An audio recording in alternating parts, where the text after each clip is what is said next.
biology and just why these platforms are important for their nesting and just kind of the importance of the wetlands.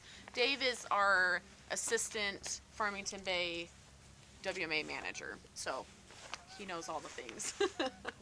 Yeah, you get put with the title biologist, you know everything. So I hope everyone feels free, jump in, talk. I'm sure there's a lot of people here that know a lot about great blue herons, but I just want to kind of go over some general information about great blue herons. Great blue herons are the largest heron in North America. They are found all across North America. They are here year-round in Utah. You'll mostly see them out in any really waterways, shallow waters. You'll see them out here in the marsh, wading in the shallow, emergent marsh with their neck kind of in the S curve, getting ready to strike for a meal or an opportunity that passes by. They're mostly feed on fish. However, they will feed on reptiles, frogs, small mammals. They'll actually even eat small birds. Herons usually hunt alone. However, they are colony nesters, so they like to nest with other great blues. They prefer to nest in tall trees to get off the ground away from predators. However, if that habitat's not available, they will nest in bushes or on the ground, but that's not ideal. And that's what makes this right here so important and so critical, is because it does provide that ideal habitat that the herons are looking for. Several years ago, on the east side of Farmington Bay, we had several big cottonwood trees that supported 20 to 30 pairs of herons and nesting herons. And however, with some large wind events and beavers, those trees have fallen and those birds have now abandoned those nests. So that just puts how much more critical having this here for that ideal nesting habitat, getting their nest off the ground, away from predators, and also great blues like to nest near their food source. And so that makes this perfect. What else makes this really unique is where we're standing right now and the location of where that's at. This makes a really great opportunity for folks to come out and view the great blue herons when they're on the Rookery, and get a really good close look at what's going on. We generally see the males show up in early March. They're the first to find a nest. Once they find a nest, they wait for the females to arrive. And once the females arrive, the males will start their courtship.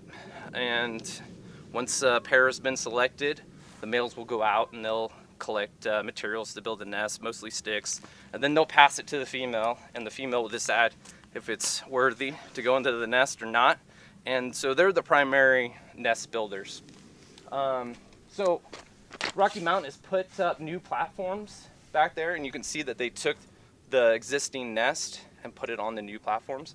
However, we are going to get 3 additional poles, hopefully in January, and then get 4 new platforms on each of those. And those herons are going to be starting from scratch.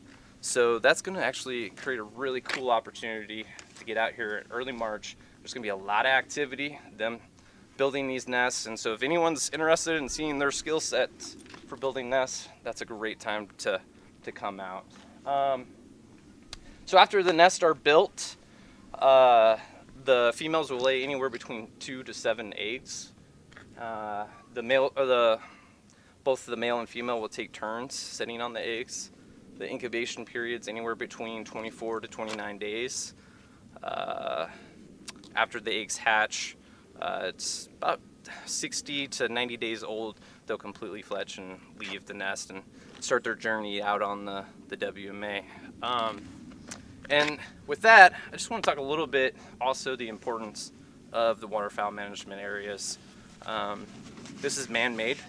We have several impoundments that we use a dike system to impound the units, and then we have several water control structures on all the impoundments. And that's the key, is that we have the ability to control water, and since we have that ability, we can create different types of habitat. We can bring in different types of plant communities, which is extremely important for attracting a wide array of birds. Every year, there's over 7 million birds, migratory birds, that use the wetlands here and the lake. There's 257 different species that come through here. It's an extremely important area.